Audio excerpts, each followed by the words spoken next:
Asikin berhasil combol sih, kita baca lagi buku Watak. Dan apa aku jadi lagi nggak semangat, kayak jadi introvert.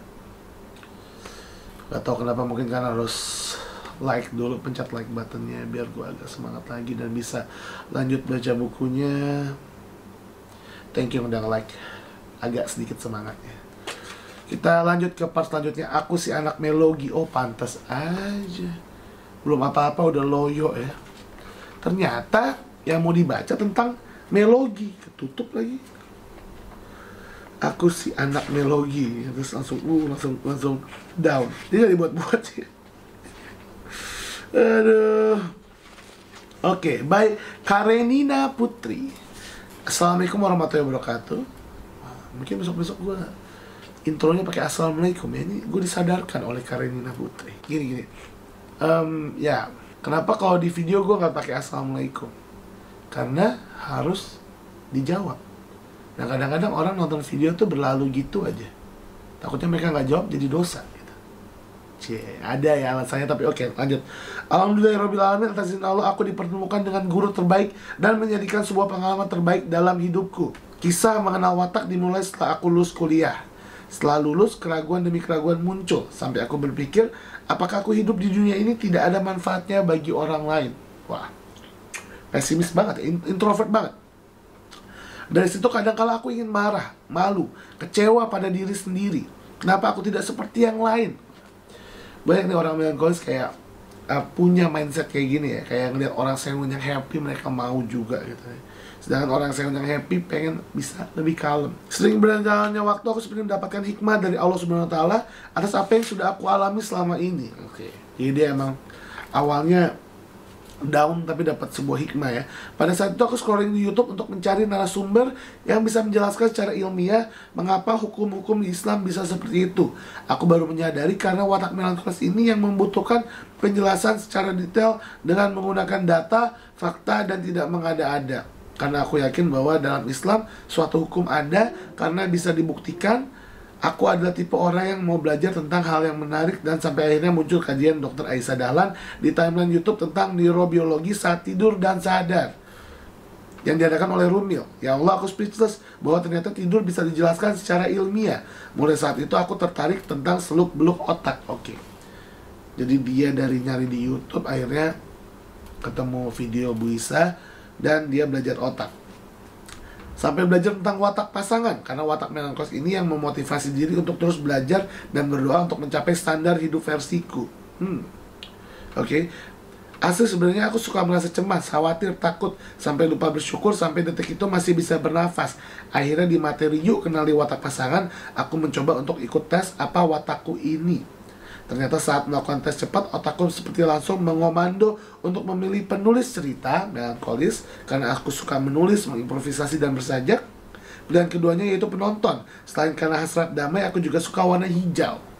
Ya karena pilihan penonton ada di kotak warna hijau ya biasanya. Dulu temanku bertanya kenapa aku suka warna hijau. Jawabanku karena warna kesukaan Rasulullah.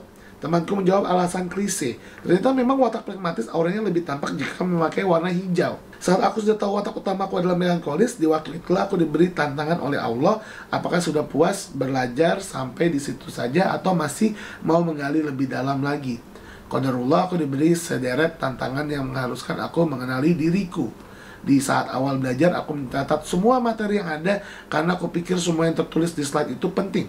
Akhirnya saat menonton video Alchemy of Happiness, cerita saat buku catatan Imam Al-Ghazali dirampok, beliau diberi nasihat bahwa letaknya ilmu itu ada di dalam kolbu, bukan di buku catatan. Dan aku teringat pesan ustadku bahwa al-ilmu ma fis sudur la fis sutur. Dari situ aku berdoa. Sudur dada ya. Ya Allah, berilah kemudahan padaku untuk bisa menyerap informasi dan mengamalkan apa yang ku dapat. Aku buktikan nasihat dari Bu Aisyah. Aku self-talk pada saat sujud di rakaat terakhir sholat. Perjuangan pertama aku menangis, nggak kuat banget. Tiba-tiba alam bawah sadar memunculkan memori yang selama ini ku pendam. Percobaan kedua mulai bilang pada diri, ya Allah, terima kasih Engkau telah mengaruniakan. Ini nggak cuma tentang watak, tapi tentang otak juga dia bahas. Ini berat sih. Bukan berat yang jelek, yang berat yang positif. Banyak isinya nih. Dengan hasrat sempurna dan watak pragmatis dengan hasrat damai. Detik itu, oh akhirnya dia bersyukur ya. Yang tadi merasa dia nggak berguna apa-apa, dia malah bersyukur sekarang. Akhirnya, wah aku diakui sama Nina. Oh ya, ya. Detik itu dia juga ngerasain di lobus parietalnya, merasa adem dan sejuk. Merasa program otak di otakku menyala dan senang. Akhirnya, wah aku diakui sama Nina. Jadi kayak otaknya juga seneng diakui ya. Aku sampai terharu sering berjalan waktu. Alhamdulillah dengan gaya dialogku yang introvert ini, aku belajar untuk bisa beradaptasi dan memahami orang lain. Kepo sih, aku bisa berbeda dengan orang tuaku dan kedua saudara kandung. Alhasil aku mulai merunut kejadian yang aku alami saat berinteraksi dan berkomunikasi dengan anggota keluarga. Ngomong sama diri sendiri tuh untuk orang introvert emang paling enak sih. Bahkan ketiga perempuan di rumah aku tanya secara langsung, alhamdulillah wa syukurillah, aku mulai bisa mengidentifikasi watak keluarga inti dengan menggunakan ciri-ciri keempat watak yang ada. Mulai dari mengenal si bungsu dengan watak sanguin koleris yang menjadi soulmate siblingsku, kakak sang pragmatis sanguinis, ayah berwatak melankolis koleris, dan ibu dengan watak sanguin pragmatis. Wow, orang tuanya mantep banget nih. Puzzle. Bersyukur sekali setelah bisa mengidentifikasi watak pada setiap anggota keluarga, aku jadi bisa memahami sudut pandang dan pola komunikasi dari masing-masing anggota keluarga. Dengan menjadi bahwa aku dikaruniai oleh Allah pengetahuan tentang watak seperti ini, bisa membuat diriku menjadi tempat curhat, ajang belajar ekspresif dari adik, belajar memimpin dari ayah, belajar happy dari kakak, dan belajar menjadi full of love dari ibu. Jadi di keluarga dia ada lengkap semuanya ya. Ada introvert sejati, extrovert sejati, ambivert. Ambivertnya ada kiri kanan gitu. Jadi dia belajar semua itu. Mungkin nggak ada kayak mirror introvertnya, tapi dia ada orang extrovert dan ada 3 ambivert sisanya gitu. Kayak enak banget sih, sama kayak di keluarga gue gitu. Bahkan gue dapat mirror ya, jadi gue nggak cuma lihat sanguine koleris dari gue, tapi dari ragil. Wow. Selain akal bisa menerima, aku mengajarkan kolbu untuk menerima watak anggota keluarga dengan apa? Ya sama dengan self-talk. Aku menghadirkan wujud anggota keluarga dengan watak berbeda-beda, jadi dia gestalt terapi ya, dimana dia di alam bawah sadar menghadirkan seseorang, terus dia ngobrol sama orang itu ya.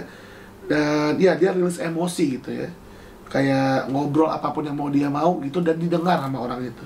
Hikmah setelah belajar watak, aku semakin kenal dan mengetahui apa yang dibutuhkan oleh jiwa, kolbu, dan ragaku untuk bisa beradaptasi di kehidupan yang dinamis. Bionarasi penulis, Karenina Putri, aku si melankolis pragmatis yang masih haus akan ilmu dan butuh wadah untuk introspeksi diri sebagai wujud takwa dan iman kepada Sang Kholik.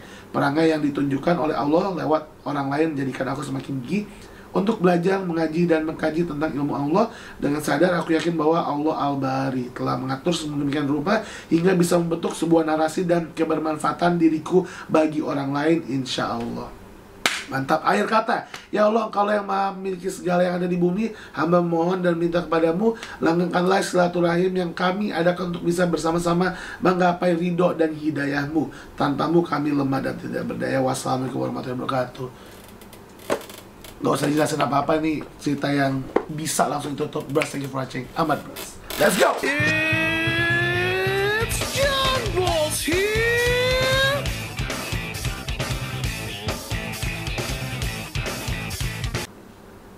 Mengapa? Ya Allah, masih ada aja main Dota. Main deh. Kakung soalnya yang ngajak. Yuk. Tapi kita lanjutin dulu.